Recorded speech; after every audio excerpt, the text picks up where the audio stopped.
Assalamualaikum warahmatullahi wabarakatuh. Hai adik-adik, apa kabar? Semoga dimanapun kalian berada, kalian senantiasa selalu dalam keadaan sehat walafiat. Amin.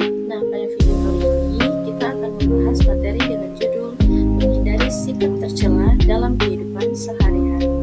Untuk lebih jelasnya, mari sama-sama kita simak video berikut ini. Nah, sekarang kita masuk pada pembahasan sikap hidup berfoya-foya. Pengertian dari berfoya-foya secara umum adalah menghamburkan uang untuk tujuan bersenang-senang. Menurut Islam, hidup berfoya-foya dapat dikategorikan sebagai salah satu bagian dari sifat tafsir. Karena tafsir tidak hanya meliputi harta, melainkan juga meliputi waktu, kesehatan, dan lain sebagainya. Sikap hidup berfoya-foya akan melahirkan beberapa akhlak tercela seperti individualis, egois, sombong, tidak pernah puas dengan harta yang dimilikinya, dan kurang bersyukur atas nikmat Allah Subhanahu wa taala. Bismillahirrahmanirrahim. فأزلهما الشيطان عنها فأخرجهما مما كانا فيه وقلنا اهبطوا بعضكم لبعض عدو ولكم في الأرض مستقر ومتاع إلى حين. Manfaat menghindari sikap hidup berfoya-foya, yaitu yang pertama, mendapatkan keridhaan Allah Subhanahu wa taala. Kemudian yang kedua, tidak dianggap sebagai temannya setan. Yang ketiga, terhindar dari penyakit hati, dan yang keempat, menumbuhkan rasa belas kasih pada sesama. Contoh menghindari sikap hidup berfoya-foya, yaitu yang pertama, membiasakan untuk membelanjakan harta sesuai dengan kebutuhan, bukan keinginan. Kemudian yang kedua, memperbanyak mengingat Allah. Yang ketiga, senantiasa berintrospeksi diri. Kemudian yang keempat, membiasakan hidup sederhana. Yang kelima, memilih teman ketika bergaul. Yang keenam, menjauhi gaya hidup yang konsumtif.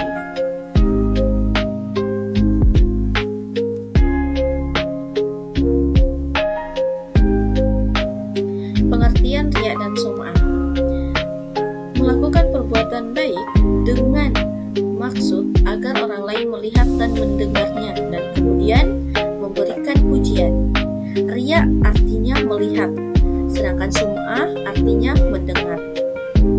Kemudian contohnya yaitu kalau dari kategori riya, yaitu melaksanakan sholat agar dilihat oleh teman-temannya, kemudian agar dianggap anak yang soleha. Kemudian contoh dari sum'ah, yaitu seseorang bercerita dengan temannya bahwa dia sudah bersedekah di masjid. Ia bercerita dengan maksud agar teman-temannya merasa kagum. Akibat dari riya dan juga sum'ah, yaitu dapat menghilangkan pahala kebaikan yang sudah ada. Kemudian merendahkan kehormatan diri, mudah putus asa. Dan juga riya dan sum'ah adalah sikap yang sangat dibenci oleh Allah Subhanahu wa taala. Manfaat menghindari riya dan sum'ah, yaitu yang pertama, agar terhindar dari perbuatan syirik. Dan yang kedua, mendapatkan keridhaan Allah Subhanahu wa taala. Yang ketiga, tumbuhnya sikap konsisten ketika melakukan ibadah. Kemudian yang keempat, menghilangkan penyakit hati. Kemudian cara dan contoh menghindari riya dan sum'ah, yaitu yang pertama, segera luruskan niat kembali. Kemudian yang kedua, tidak menceritakan kebaikan yang sudah dilakukan pada orang lain. Kemudian yang ketiga, mengingatkan keburukan diri dan mengingatkan kebaikan orang lain. Yang keempat, selalu berdoa kepada Allah Subhanahu wa taala.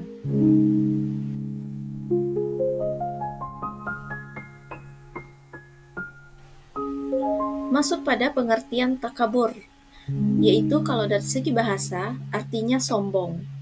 Segi istilah artinya sikap mental yang ada pada diri manusia yang selalu memandang rendah orang lain, sementara ia selalu menganggap dirinya itu tinggi dan mulia.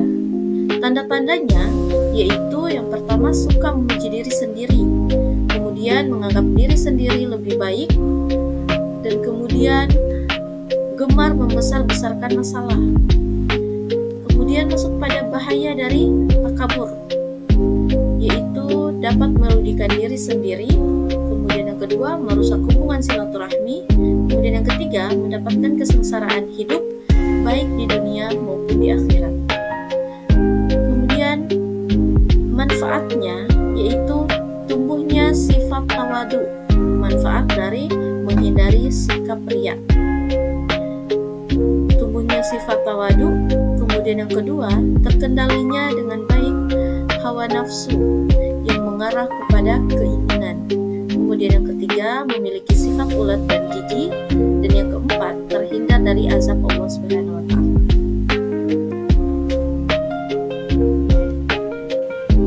Nah, masuk pada contoh dan cara menghindari takabur, yaitu yang pertama, tidak merasa paling benar. Kemudian yang kedua, tidak merendahkan orang lain. Kemudian yang ketiga, terbiasa mengucapkan kata-kata tolong dan juga tidak memamerkan kekayaan. Dan yang kelima, selalu terbuka di kehidupan sehari-hari.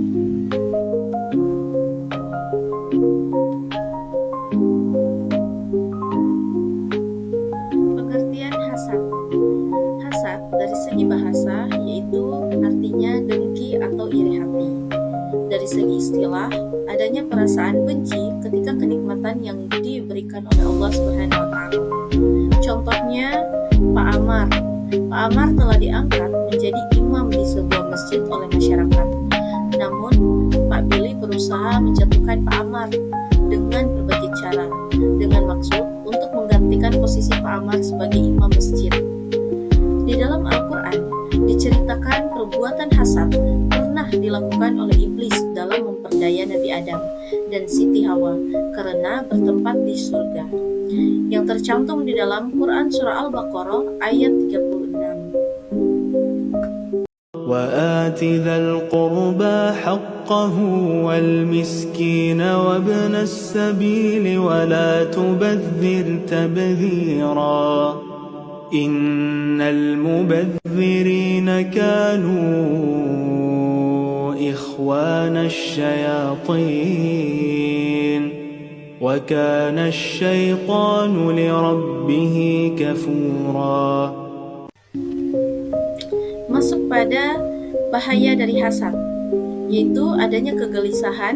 Kemudian yang kedua, menghancurkan persatuan dan kesatuan. Yang ketiga, dijauhi dalam pergaulan.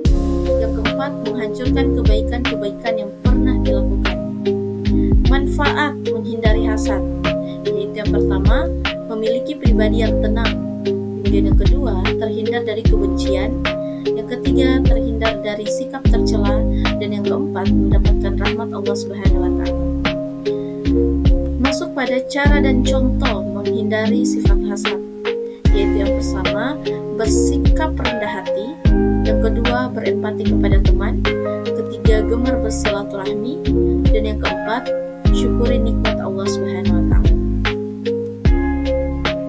Ya, jadi perlu kita ketahui bersama bahwa memiliki akhlak yang baik pada diri perlu ada usaha, latihan, dan juga pembiasaan sejak dini tentang bagaimana menghindari akhlak mazmumah dan menampilkan akhlak mahmudah, tingkah laku yang baik kepada Allah Subhanahu wa Ta'ala, sesama manusia maupun kepada makhluk Allah Subhanahu wa Ta'ala lainnya. Berikut ini cara menghindari sikap hidup berfoya-foya, riya, sum'ah, takabur, dan hasad, yaitu utamakan kebutuhan pokok atau primer, kemudian tumbuhkan empati, dan ingat bahaya sifat hasad bagi mentalitas kita.